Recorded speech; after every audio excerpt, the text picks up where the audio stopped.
Well, it's official. There is nothing more demoralizing than being a Disney fan right now. I'm not even really sure what to say about the company at this point. I don't hate Disney. In fact, quite the opposite. I've been a fan of Disney for literally my entire life. Fantasia was the first movie I ever watched, and my entire childhood was studded with their classic movies and the films from the Renaissance and early 2000s period. I've watched pretty much everything the studio has put out, and to say that my passion for their movies and other media runs deep for me would be an understatement. And up until the last few years, I always kept up with their new releases because, aside from the cultural hegemony that Disney has over Western media, their unique brand of magic has usually felt real, which is a credit to the talent of the animators and storytellers who've worked on many of their projects. I bring this up because when I say that Disney feels like it's truly lost its way, I want people to know that this isn't an opinion coming from someone who's rubbing their hands in glee at the thought of the company going under, or someone who thinks they can rake in more views from putting out a cookie-cutter hit piece on the decline of America's biggest media ex-darling. I don't have any desire for Disney to die, but it's definitely lost a lot of the sway and respect that it used to command, and this year has been the climax of that decline. Now, Disney is arguably the greatest hallmark of American culture in existence. It's one of the very few giant megacorporations I can think of that people have typically had genuine affection for, and their stamp is so ubiquitous in Western culture that I can't really envision what society would look like without them. So, naturally, you would expect their 100th anniversary to be one of the most spectacular events in the history of modern media, but unfortunately, Disney's 100th year has turned out to be one of the worst, if not the absolute worst, in the studio's history, and there are lots of lessons we can take away from it. When I look back at the last decade, it's difficult to pinpoint exactly where the downturn with Disney began. I've heard some argue that it started way back with their main animation studio's switch to 3D animation in the wake of the disappointing box office performance of the studio's last 2D animated film, The Princess and the Frog. This switch resulted in the so-called Pixarification of Disney's movies, where people began to find difficulty in distinguishing Disney's mainline animated films from those of their subsidiary Pixar, signaling to some audiences that Disney was forsaking its unique identity in favor of cheaper production through CGI that would mimic the more critically successful style of Pixar's films. Confusion from this has only become more common with time. I remember some people having trouble telling whether Wreck-It Ralph was a Pixar film, or whether Inside Out was a mainline Disney Studios movie. To this day, it can be difficult to distinguish between the two studios' styles. While this change didn't immediately translate into either financial losses or diminishing prestige for Disney's main studio, I think this was the first point where they started to experience a crisis of identity. Others might argue that a more appropriate culprit for Disney's decline has come from its acquisition of other brands and companies over the course of the last decade. And while the Walt Disney Company has purchased a wide array of businesses over the last couple decades, usually what people refer to when they discuss this issue is the company's acquisition of Marvel Studios, Lucasfilm, and 20th Century Fox. And by consequence, their acquisition of the MCU, Star Wars franchise, Indiana Jones, The Simpsons, and many other properties. This shopping spree of studios exacerbated Disney's aforementioned identity crisis to an exponential degree. Since 2009, when Disney acquired Marvel, their animation studio has pumped out a total 14 films against Marvel's staggering 31 films and 21 TV shows, and the 11 films that their animation studio released since 2012, the year Disney acquired Lucasfilm, pales in comparison to the 18 installments across both film and television, and not counting games, that Lucasfilm has released between the Star Wars and Indiana Jones brands. Not to mention that 3 of those 14 films released by Walt Disney Animation Studios were sequels to previous animated films, and not original ideas. It's clear how much their focus has shifted. Now, one problem with this perspective is that franchises like the MCU and Star Wars operate differently from Disney's animation studios, and it isn't realistic to expect them to keep pace with franchises that share established actors, sets, plot threads, and other elements between installments to tell a broader story against a studio that has to usually build entirely new stories from the ground up. It takes a lot longer to make a movie, for instance, when you have to conceptualize new characters, world building, art design, musical style, and other elements from nothing, whereas a lot of the movies and shows in Star Wars can reuse many of their assets, which cuts down on production time. But the comparative scale of the release schedules between these studios isn't the only indication that Disney has prioritized their newly acquired properties over their homegrown animation department. Disney has also gone out of its way to brag about all the IPs it owns now, sometimes to a nauseating degree. Movies like Ralph Breaks the Internet, a cynically conceived sequel to 2012's Wreck-It Ralph and one of my most hated movies from Walt Disney Animation Studios, was clearly made to act as a marketing jerk-off session for Disney to brag about how many franchises it now owned, and doesn't feel like it was made for the purpose of artistic expression as much as corporate onanism. And when Disney's animated films aren't being used as glorified advertisements, it can seem like they sometimes aren't even on the company's radar at all. Take the 2022 release of Disney's 61st film, Strange Worlds, which few people even knew was being released until the week of its premiere, evidencing how far the studio was willing to go to sideline, or even, as some rumors suggest, sabotage their own productions to save a bit of extra money. Nothing, however, compares to the release of Disney's most recent animated feature, Wish, a film touted as the studio's 100th anniversary spectacular and released to the most tepid fanfare of any of its broadly advertised productions. Everything from its trailers to its art style and even its premise signaled a degree of laziness, insecurity, and overall lack of passion and creativity so palpable that audiences seemed to be able to sniff it out from the earliest promotional material. And, Jesus Christ, don't even get me started on the foul abominations that are the Disney live-action remakes. I promise you, their day will come. Looking at the upcoming roster of Disney's animated pictures doesn't promise a lot of positive change in terms of their animated content either. 5 of the 6 upcoming movies coming out of the studio for which we have any specific information are sequels to previous films, and 3 of those are Pixar films, so not even produced by Disney's primary animation studio. Your typical observer might be forgiven for thinking that Disney has all but forsaken the medium of animation that made the company what it is today, with so much focus being placed on pumping out Marvel and Star Wars installments year after year and funneling so much money into half-baked theme parks and advertising their newly acquired media in their other properties. Is it any wonder that the company feels like it's lost sight of its identity? And yet, truth be told, I don't think many people would begrudge Disney shifting its attention to its other subsidiaries if they could just treat their projects with a little more care and responsibility.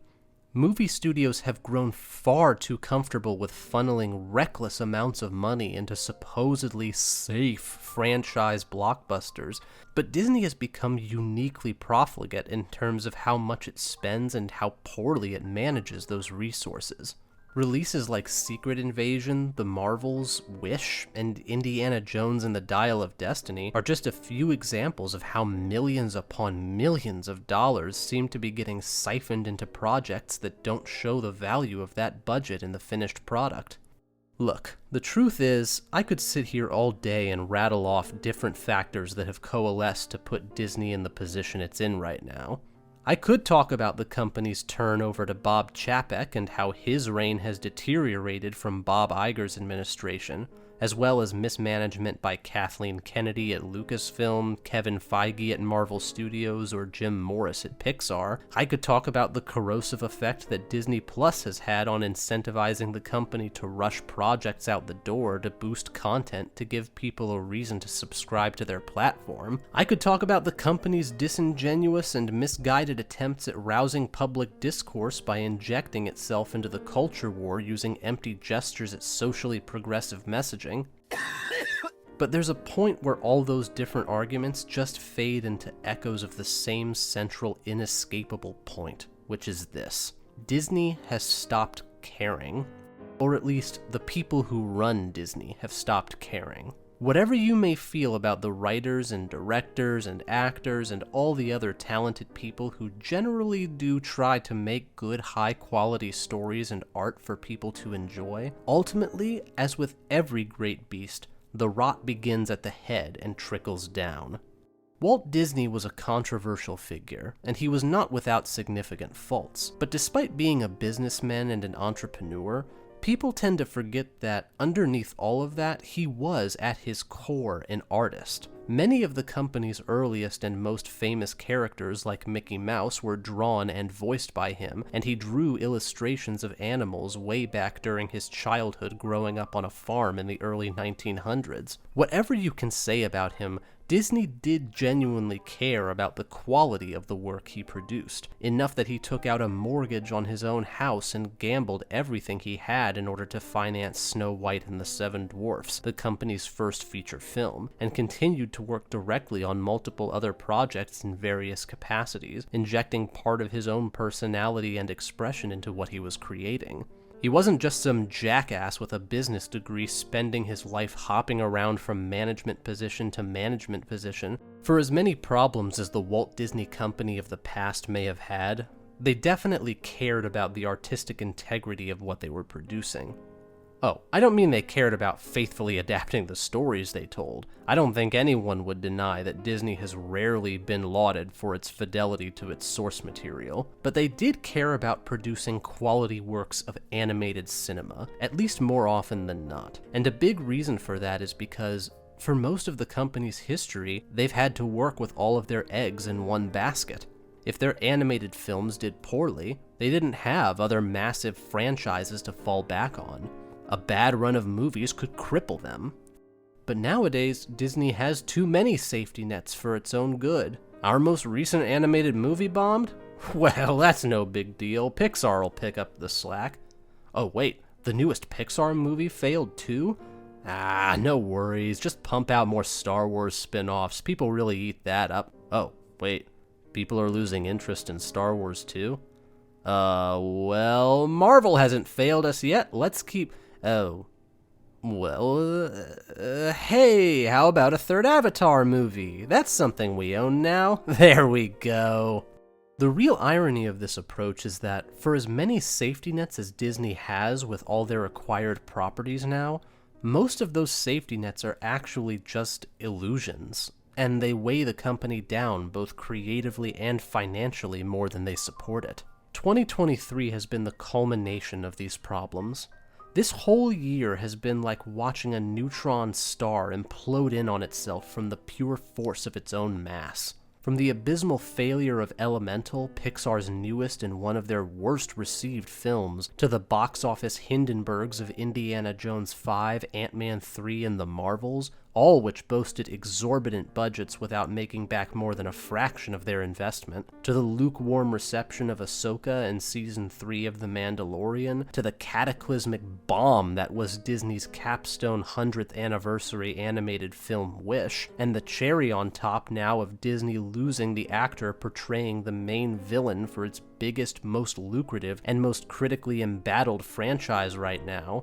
2023 has been a juggernaut of failures and snafus when it should have been the company's best year ever. Now, to be clear, I don't think Disney is in any danger of going bankrupt or anything. Anybody who's saying that Disney is dead doesn't know what they're talking about. A company this big doesn't go under just from one bad year, but that doesn't mean their image and reputation haven't been significantly damaged. Now, do I think Disney can bounce back from this? Yeah, of course they can. This is the mouse we're talking about here.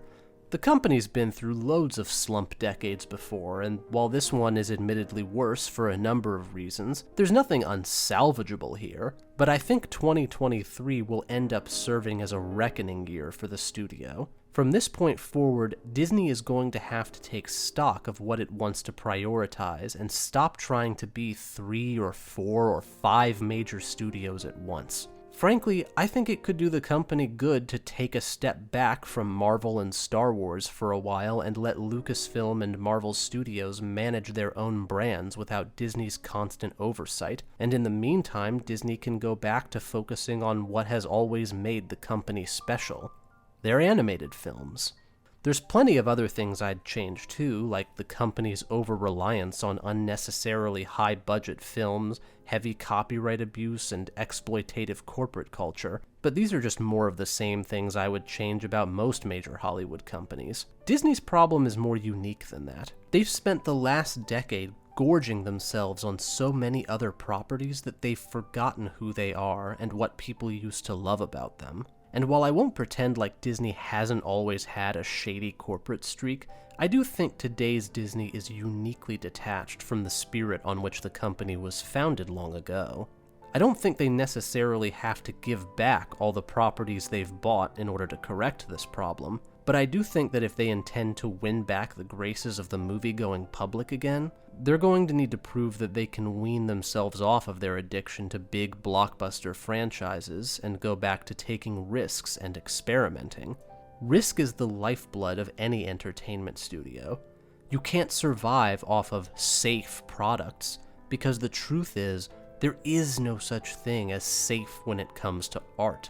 In this business, the more safe something is, the more likely it is to fail, because nobody wants to see something that's safe. Safe is boring, and it reeks of insecurity. No matter how much studios shove safe and familiar IPs in people's faces, proportionally the largest rewards always go to the ideas that are fresh and innovative and experimental, even if some of them might fail along the way. So you have to get comfortable rolling the dice.